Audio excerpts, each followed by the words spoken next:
on the mat. I'm Braden. It's my co-host Jacob. Today we have former Wilmington High School football player, Merrimack alum Tyler Roberts with us in the studio. Welcome. Thanks for having me, guys. Of course. So, could you go over your high school career a little bit with football? And I don't know if you did any other sports. Yeah, I played lacrosse too. So I played football obviously my whole life, and then played lacrosse. I was a 3-year starter in football and 3-year starter in lacrosse. Captain of the football team, 2-year captain of the lacrosse team. A bunch of accolades there. I think I was 3-time Middlesex League in football, the MVP my senior year, and then same for lacrosse. So what position did you play for lacrosse in high school? Lacrosse, I played midi. Yeah. And then football, you were... Played a little bit of everything, but senior year, ex-receiver, played some tailback, and then like an outside linebacker role. So you played at least 1 year under Coach Turner you were talking about. Yep. What would you say you've learned from Coach Turner as a coach, like the benefits of playing for him? I think you learn as you're playing. There's really 2 different types of coaches. Like there's coaches that'll demand your respect from kind of having, just a more demanding aura about you. And then there's coaches that get your respect because you know that at all times they have your best interest in mind. And I think that's Coach Turner. He's not, at least in my experience, not really a yeller, not really someone who's like going to get on you all the time, but you respect the man because you know he has your best interest and the best interest of the team in mind at all times. And obviously that's huge in high school sports. Yeah. What was your recruitment process like with Merrimack, and did you have any other offers? Why would you choose Merrimack over them? Yeah. So my recruitment process was slow, and that's part of why I love what you guys are doing and why I always come back and try to help out Wilmington sports as much as I can, because I thoroughly think I was under-recruited because, I played for a smaller program. But my recruiting really started my junior year, started hearing from some schools. Got my first offer from Stonehill College, which is now Division I. They were Division II at the time. Going into my senior year of high school, I got offered from Merrimack, who I knew when I was offered, I knew they were transitioning to Division I. They started being Division I in 2018, my first year there, or 19. So I had those 2 offers. I was hearing a lot from Harvard. Obviously, when they give you an offer, it's more of we'll flag you for admission, right? So they can't, at Ivy League schools, they can't offer you athletic scholarships.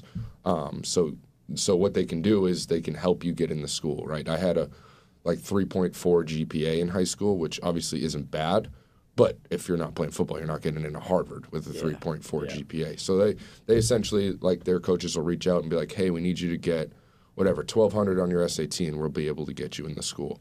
So that's kind of what happened there. But then obviously you're paying a boatload of money to go there. And the rules are a little different football-wise, too. They don't compete in the playoffs. You only have 4 years eligibility. There's no grad school, things like that at an Ivy League school. I heard from, University of New Hampshire a bunch. I think they would have ended up giving me a preferred walk-on had I not committed to Merrimack pretty early on. UMass Amherst, Colgate, a bunch of the Patriot League schools there. Visited Bucknell. I visited Rutgers, heard from Michigan State through emails, stuff like that. But really where it came down to for me was Merrimack or walking on at a different Division I school.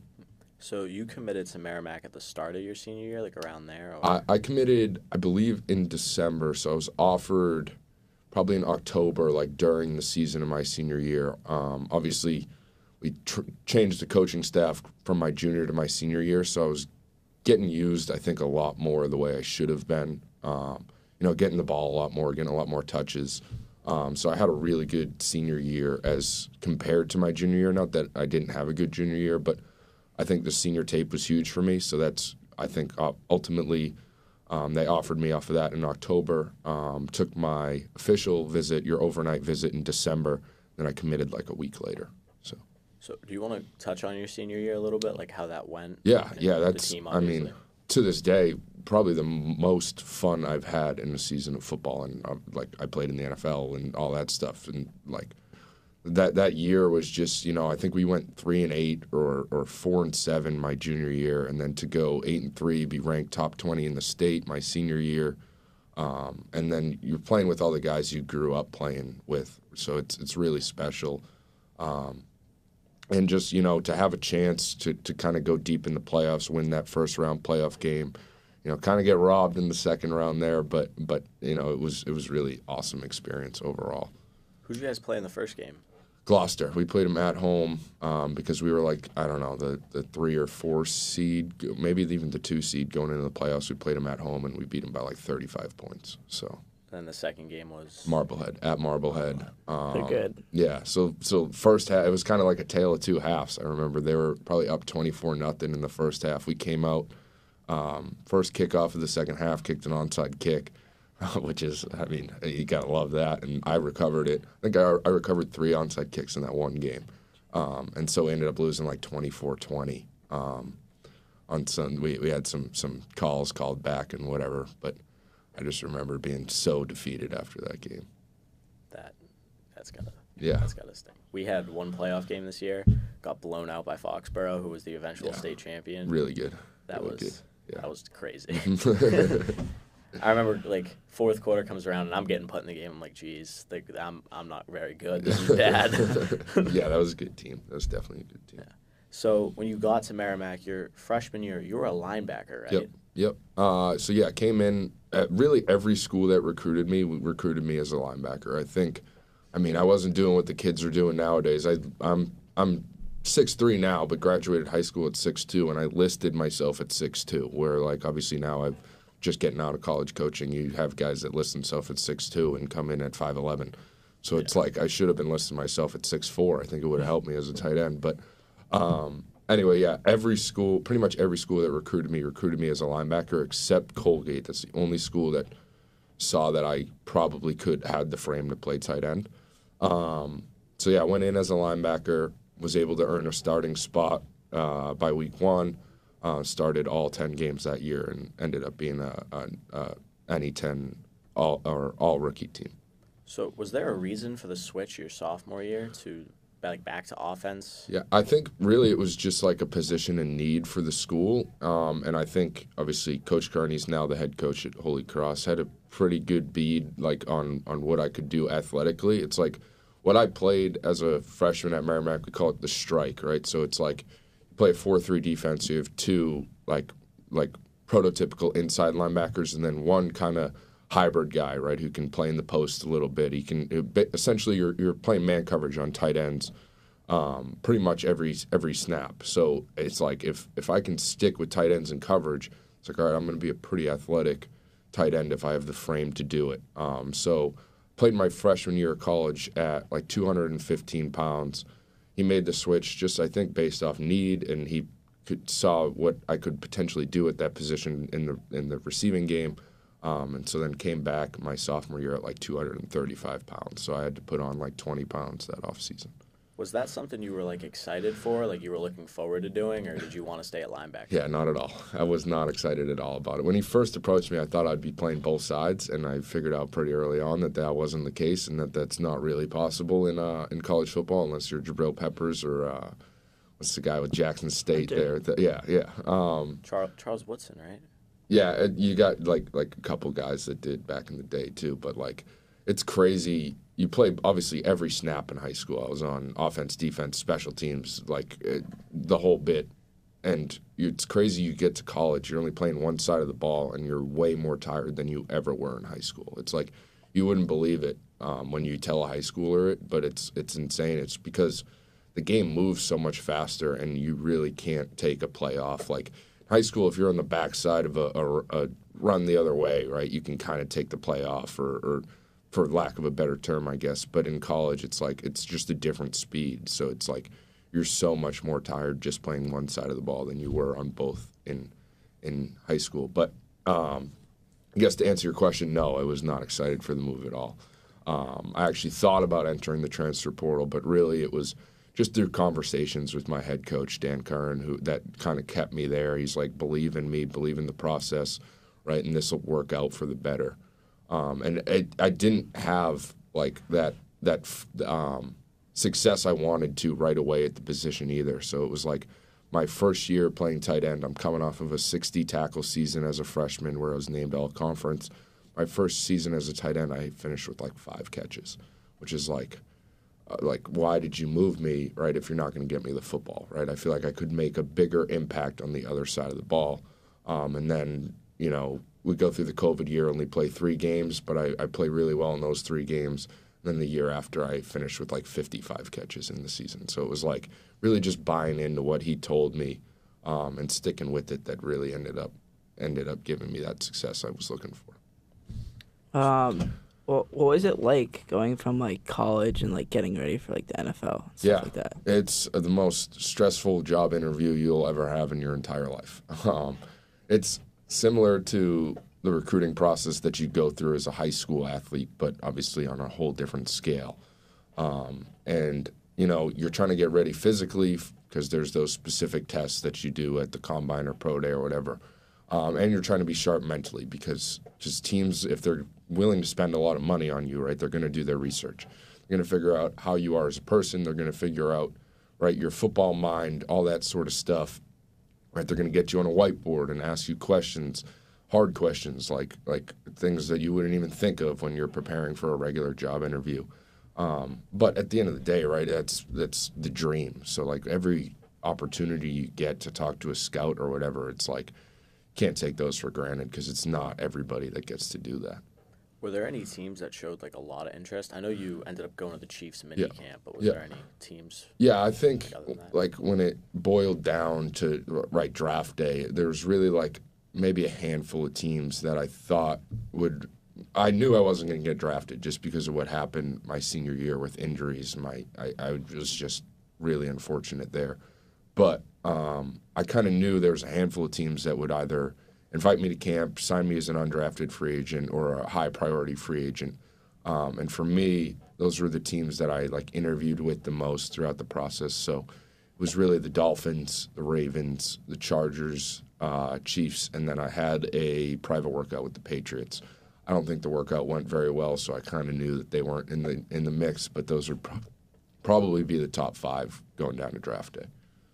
How do you think it would have felt to like suit up for the Patriots in minicamp? Yeah, I mean, I think minicamp, it's just like obviously it's practice and they're double sessions, so it's like I think the surreal feeling would have been running out of the tunnel at Gillette Stadium. Right when you're there, you're just football is football. So when you're there at practice, it's just another day. But obviously, like you got to take everything for what it's worth. You got to appreciate every one of those moments, and it would have been really cool being with the home team, but it was pretty cool in Kansas City too. So, were there any guys that are like making an impact in the NFL that you were with at minicamp? Yeah, definitely. Obviously, they have the receiver Rashee Rice, who had a really good year, and then you hear rookie minicamp, and it's like. Rookie is a loose term in the NFL. It doesn't necessarily have to be your first year. It depends how many accredited seasons you played. So there were 4th-year guys that are still participating in rookie minicamp because they just haven't played enough games to have an accredited season under their belt. So it's like you play with some guys that like were drafted 4 years prior or 3 years prior or whatever, but just haven't played in enough games to not be considered a rookie. So yeah, there was definitely some guys that ended up making an impact. Obviously, the first-round picks there, all their draft picks are there. Rashee Rice is the one who ended up having the best year out of all of that. But all the practice squad guys are there for the most part, and so yeah, there's definitely some impact players there. There was another, I think it was a UNH guy, Connor. I don't know how to say his last name. New Haven, Connor Degenhardt. Yep. Connor Degenhardt. Yep. I know he's with the Mass Pirates now. How is he? He's their starting quarterback. So, yeah, tall kid, great arm. He was it's actually funny. I didn't know him at all when we were in college. And then we ended up training at the same place for our pro days. We ended up doing the same pro days. We ended up playing in the same bowl game. We both played in the FBS All-American Tropical Bowl. We both ended up going to the Kansas City Chiefs.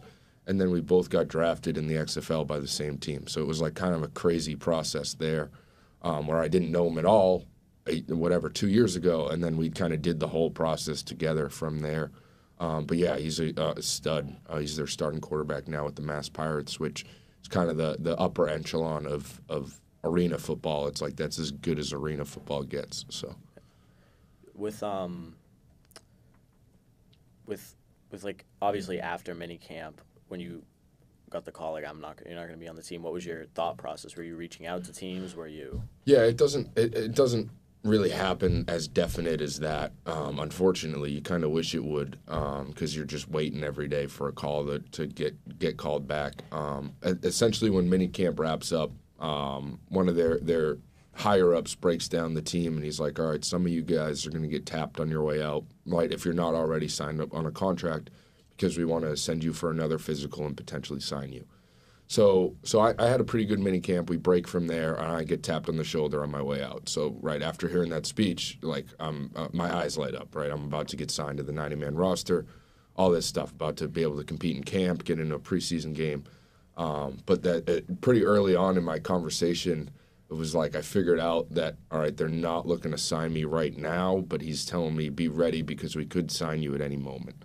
I think it ends up being a numbers game in the NFL, right, where they're like, oh, if we carry 5 tight ends, we can only carry 6 receivers. If we carry 7 receivers, we can only carry 4 tight ends and no fullback, like things like that. So it's just like guys, they got to go through that process and figure out what they want the makeup of their roster being. So it ended up, right, they kind of had me as camp as both. I was playing a tight end role, and then I was also playing like their fullback role. And it ended up being that year was the first year in Andy Reid's tenure that they didn't carry a fullback. So it was like, just ends up being a numbers game there. Obviously, there's things I could have done more to make them keep me on the team, but at the end of the day, right, it's a little bit of a numbers game. How do you feel like Wilmington High has prepared you for like all of this and like all of like your football career that you've went through? Yeah, I mean, I think every part of my journey has prepared me, right, or made me into the person I am today. There's no one step where, like, you don't wake up one morning and become a phenomenal football player of high character and all this stuff. So it's really all the people you meet along the way and all of those things you go through with teammates and things like that prepare you for that a moment like that. So obviously it starts even before high school, right? I played however many years of Pop Warner, Wilmington. Then you go on to play at Wilmington High School, and had a great experience with Coach Turner. I still talk to him like on a monthly basis today, and I only played 1 year for him. So that kind of tells you the impact he had on my life. He's, like I said earlier, really had my best interest in mind and really helped me get recruited to the best of his ability. He was coming from a small school like Mystic Valley. He did have a player that went on to play Division I there, but it's like you don't know how many connections he necessarily had coming in, but I know that he used every one of those connections to the best of his ability to get me to play Division I football.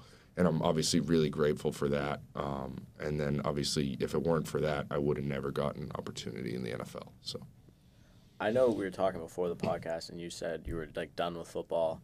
What do you think you would do if you got a call? I'm not done with football. I think football's done with me.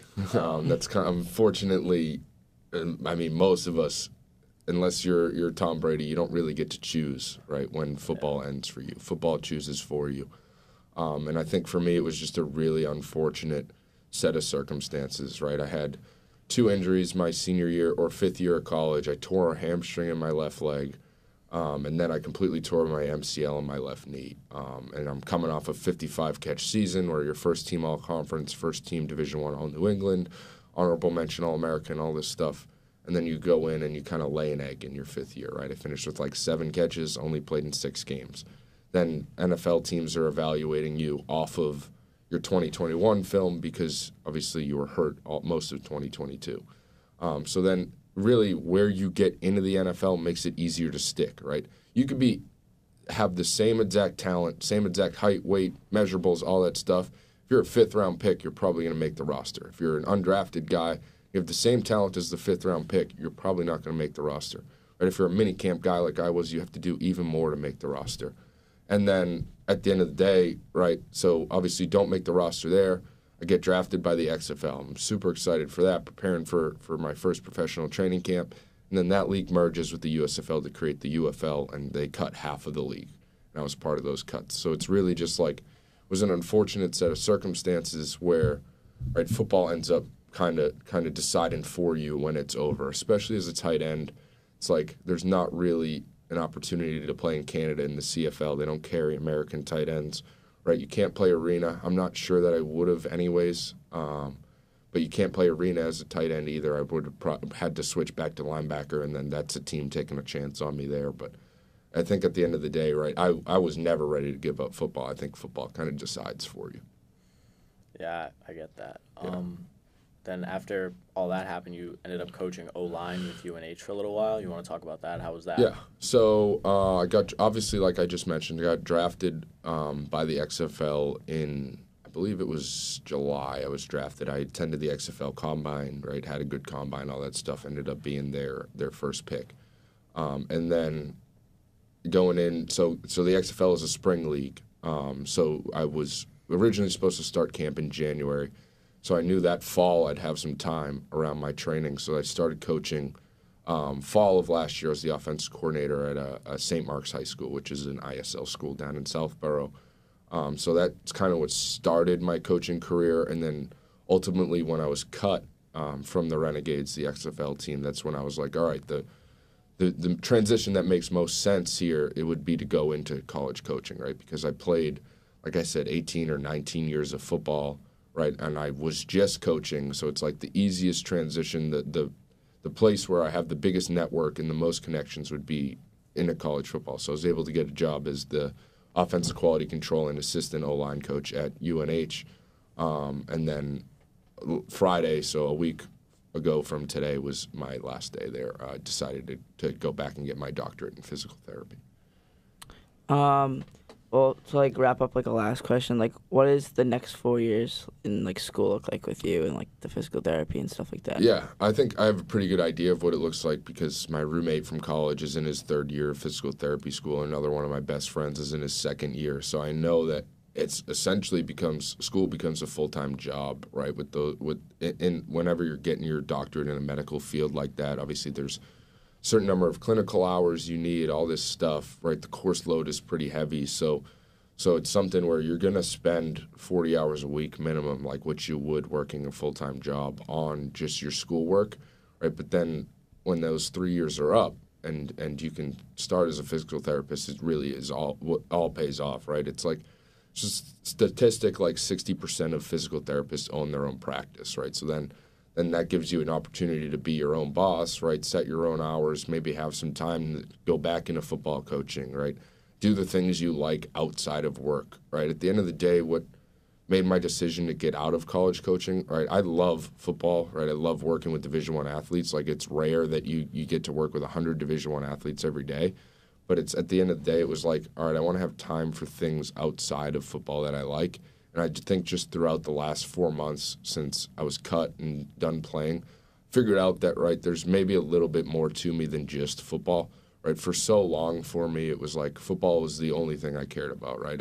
Like even when I'm eating a meal, it's like, all right, I'm eating this to get better at football. I'm sleeping now to get better at, like, everything you think about is football. And then when it's done with you, you kind of figure out, you got to transition and figure out, right, all right, who am I outside of a football player, right? You have, for lack of a better term, sort of an identity crisis because for so long, right, I played 19 years. For so long, when you hear my name, right, you think, oh, he was the football player, right? He's the one who was a 5-year Division I starter and played in the NFL. Like, for so long, that's the only thing that you really tie your name to, that you have to find another identity outside of it. And I think the last 4 months were really just that process for me. Finding out who I am outside of football and then, like, making that into a career. So I think the final question I'd ask would be, do you have any favorite high school football moments, like coming out of Wilmington High? Yeah, definitely that Gloucester game my senior year, we took the win in the playoffs. I scored at least twice in that game, right? I probably had the most tackles in the game I've had. And there was a punt. I was the long snapper. There was a punt where punt returner didn't call a fair catch, and I just obliterated this kid. Like, literally, the hardest it's like when you hit a home run in baseball and you don't even feel the ball because it hits the sweet spot of the bat. Like, I felt like I just went through this kid. And he fumbled. It ended up being a flag. It shouldn't have been, but it is what it is. But really, that game, I think it was the first playoff win in at least recent Wilmington High School history. Being able to play as well as I did in that game, and then obviously get the win on our home field with with our teammates was something really special, and that's definitely my favorite high school football memory. All right, well, thank you for coming on, talking with us. Thank you. Yeah, thanks for having me, guys. This is great. So that was On the Mat with Braden Elmas, Jacob Doherty, and our guest Tyler Roberts. We'll see you guys with the next episode. Peace.